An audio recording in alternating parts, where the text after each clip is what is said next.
Peace, mercy, and blessings of God be upon you. Welcome to a new encounter with a near-death experience by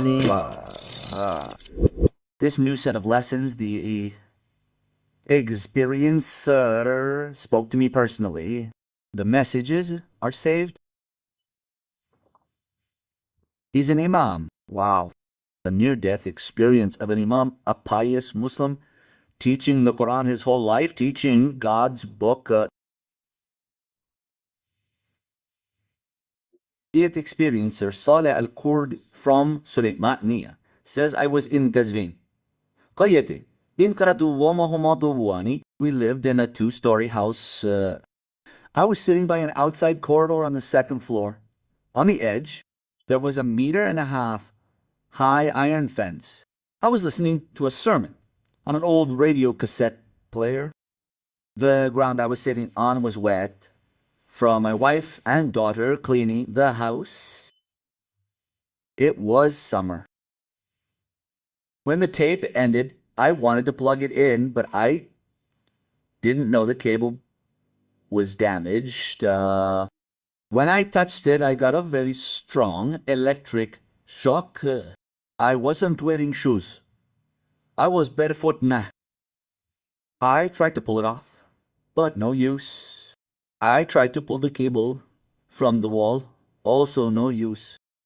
I felt like I was going to die. I thought I'll throw myself onto the iron, then fall into the courtyard. I knew my leg, hand, or head would break, but that was easier than certain death by electricity. In the end, I decided I threw myself off the iron, then into the courtyard. My wife and daughter were busy cleaning vegetables.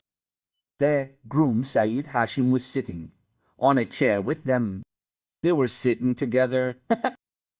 They were surprised when I fell among them onto the vegetables. I felt my soul leave my body in an instant. Said Hashim picked me up and sat me on a chair, put his hand on his neck, and said to my wife, we belong to God, and to him we shall return. My uncle died, but I found myself in a very beautiful place. I found myself in paradise. At the same moment, I found myself in a place full of trees, rivers, mountains, gardens, plants, flowers, something beyond imagination, unlike anything in this world. A beauty I can't describe. I swear to God, I can't, no matter what I do, describe this. The beauty, the lights, the radiance, not sun nor electricity. It's a beautiful light, a million times more beautiful than the sun. Doesn't hurt the eye. Very comforting. Very beautiful. Then I saw many people. I felt like I knew them. I felt like I loved them and felt their love for me unconditionally. Orient force. I always heard peace in this place, and also, if you want to go anywhere, it doesn't need that time. Just wanted it, okay, and you reach it in less than a second. Just want to go anywhere, just put that place in your mind, and you go decide at it. Your sight is very, very strong. You see, for hundreds of kilometers, you see hundreds of palaces, hundreds of gardens.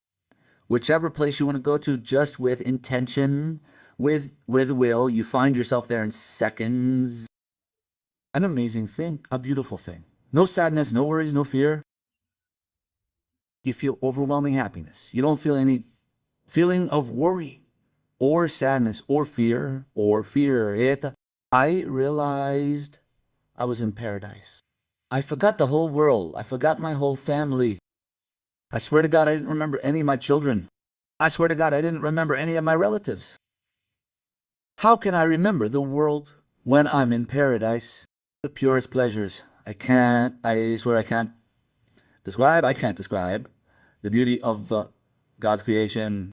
I swear these pleasures that I saw, no one can describe them.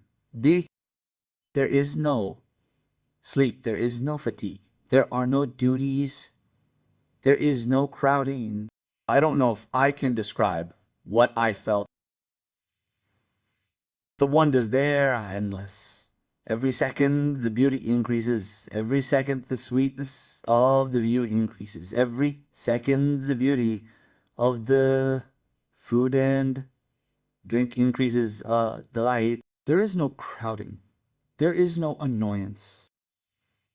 I said to myself, wait, this place must be the paradise that God promised us paradise. God promised us paradise. This place is definitely paradise. But in a certain moment, I felt my soul returning to my body. I felt the heat of my body. I entered inside the body. I opened my eyes. I said to my daughter's groom, Oceanasuri, who was next to me in the hospital, how long have I been unconscious? He looked and said, about 5 minutes, uncle. I said, oh God, glory be to God. I lived a long time in paradise. After that, my relatives took me to the hospital when the doctors gathered around me, and after the examinations, they started saying, glory be to God. There is no God but God. What God wills, blessed be God. Sayyid Hashim said to them, what? Why are you saying this? What happened? What's wrong with him? The doctors said, by God, every cell in his body, even his heart, every cell in his body was struck by electricity. It was shocked, and he was supposed to die. But we were surprised how he stayed alive. So they said, take him home. His health is excellent. He doesn't need to stay in the hospital. And so I returned home and told them what I saw and what God Almighty showed me in that other world. Praise be to God, Lord of the worlds. Forgive me, I'm a little sick. I ask God Almighty for a speedy recovery for me and for you.